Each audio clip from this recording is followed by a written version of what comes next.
Granny hexagons are easy to crochet and they are great for blankets, shawls, scarves, cushions and more. They are similar to granny squares. If you haven't made granny squares yet, check out the link to this video in the description. The hexagon of course looks different depending on the yarn you are using, so if you just have one color or several colors, or if you use very fine yarn. This here is cotton thread. And the hexagons go together, like this, and then another one would go in there. Today I'm filming in a little bit different location. I normally make my videos at home, but right now I'm at this forest cabin, and this is what it looks like when I look out of the window. But let's start our hexagon. So I have a slip knot here, and we start by chaining 7. So first chain 7.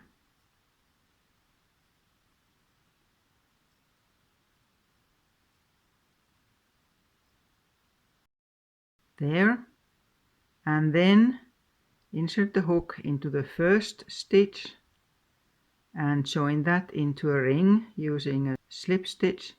In other words, pull straight through.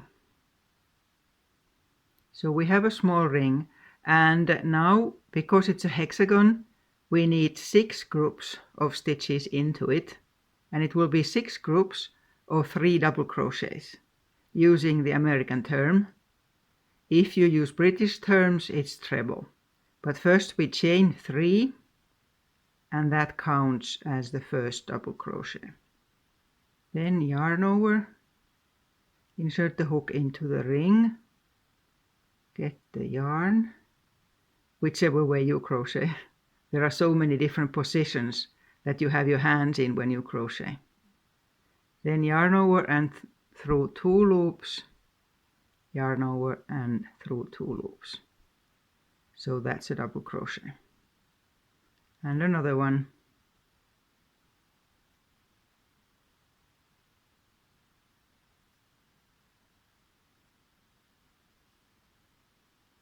So now we have 3 when we count the chain stitches in the beginning. Then chain 1 before starting the next group. And then we'll make another group of 3. Yarn over into the ring,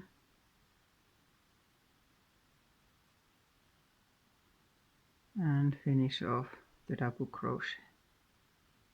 And another one.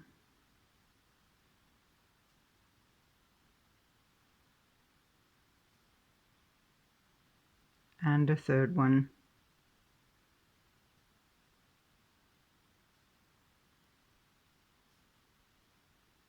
So now we have 2 groups, and then chain 1. And just as the previous one here, make 4 more groups. So then you will have 6 groups altogether. There we are. It's a bit hard to see because we only have 1 chain in between, and so the groups are very close together, but there are 6. 1, 2, 3, 4, 5, 6 groups. And then to finish off, again chain 1 and make a slip stitch to the top of the 3 chains we made in the beginning to finish off that round. Okay, and then we start crocheting into these here chain spaces we made. First chain 3 again, then we'll make 2 double crochets into the chain space behind this here one. So a double crochet, just going over that there chain backwards sort of.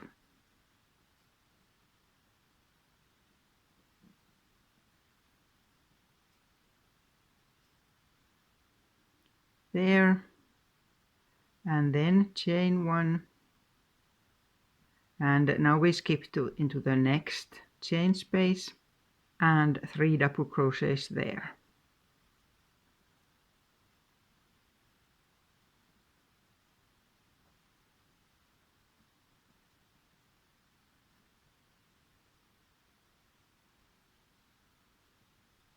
And on this round we need 2 groups of 3 double crochets into each of the chain spaces.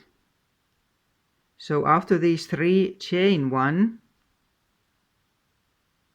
and we make a second group of 3 double crochets into that same chain space, into the same hole.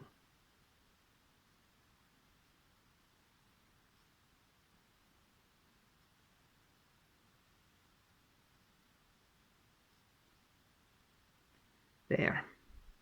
So there's the space in between, and 2 groups in that same one. And this is how we continue. Always chain 1 in between, and then skip into the next space there is, and make 3 double crochets,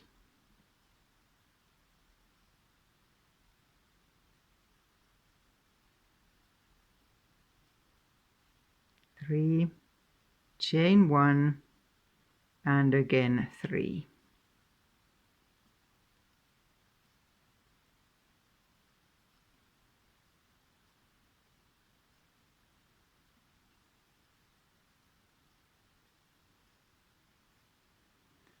And continue like this, 2 groups into that and that and that, so into 3 more, and after that we'll look at that end of the round.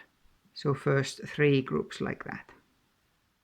I have these now, 1, 2, 3, 4, 5, and then to finish off we'll chain 1 and make 1 more group into that same space where we started.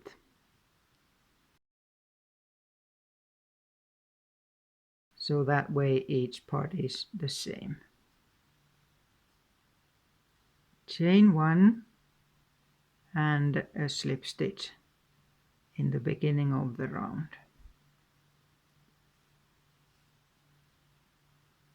I cut the yarn there and taken another color, just joining it there.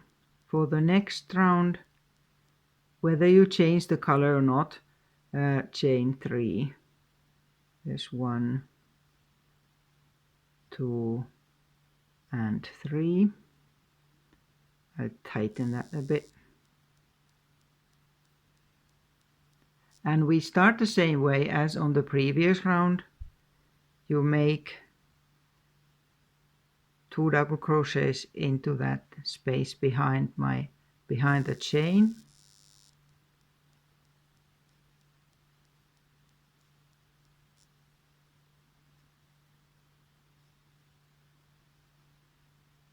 And on this round there are 2 different types of groups of double crochets, depending on if we are in between those 2 groups that are in the same hole, in the same space there, or if we are in between a group. And every time we are in between 2 groups, we will just have 2 double crochets in that space. So 2 double crochets into that there space. And then in the next space, because it's in between 2 that are together, we'll have, just as on the previous round, 2 groups of 3 double crochets in the same place. So chain 1 and 3 double crochets here. I'll go a bit faster now because this is just the same as we have been doing. So that was 3, chain 1 and another 3. By the way, if you need to slow a video down, you can do that always in the video settings. So that was 2 groups of 3, and then chain 1, and now we are in between 2 groups. So there again, 2 double crochets.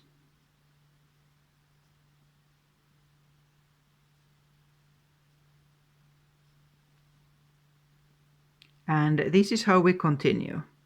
So in the next one you will have 2 just like that there, and then again there just 2 double crochets, and then move on.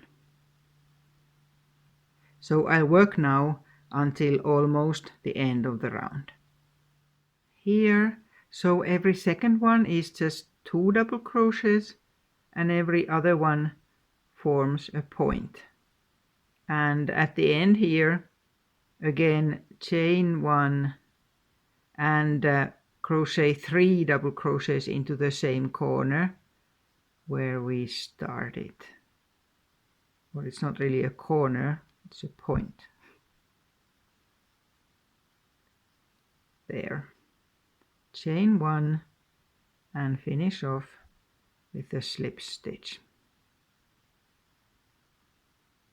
So here 6 points. And then one more round for the basic hexagon, starting the same by chaining 3 and 2 double crochets into that same point.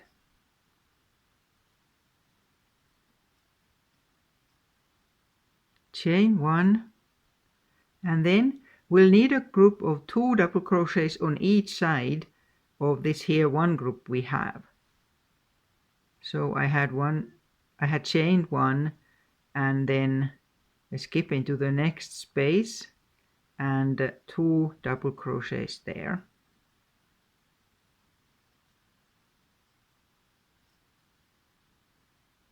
Chain 1 and 2 again in here.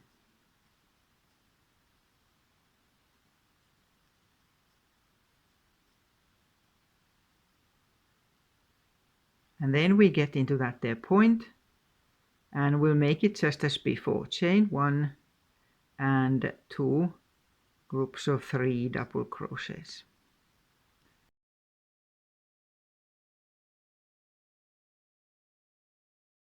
Chain 1 and 3.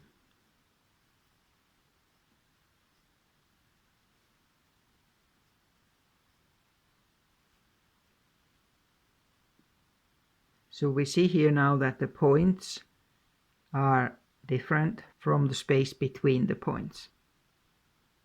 And then chain 1, 2 into that there space.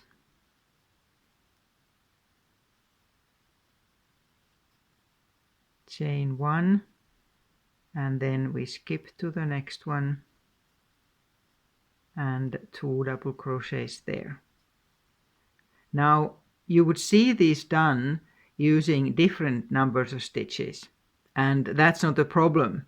I'm just showing it one way only, not to confuse anybody. And then continue exactly the same way.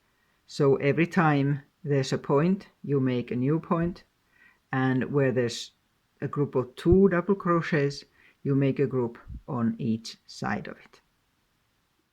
And I'm at the end now, and chain 1 and finish off with a slip stitch. And that's it done now. Although you could continue it to any size, like you could make a blanket with just 1 hexagon. You would continue the same way, that where there's a point, you make it the same way with 2 groups of 3, and then in between these smaller groups of 2 into each space. So every round just gives you 1 more. If I continue, then there would be 3 of these, and then 4, and so on. But I'm finishing this off here now, so you can fasten off the yarn. Here's the new one with the other ones I had in the beginning, and we see again that the size depends on the yarn. The yarn I was using there now was slightly lighter than the 2 bigger ones here. So you can start thinking what you can use this for. Thank you for watching, and check out these videos as well.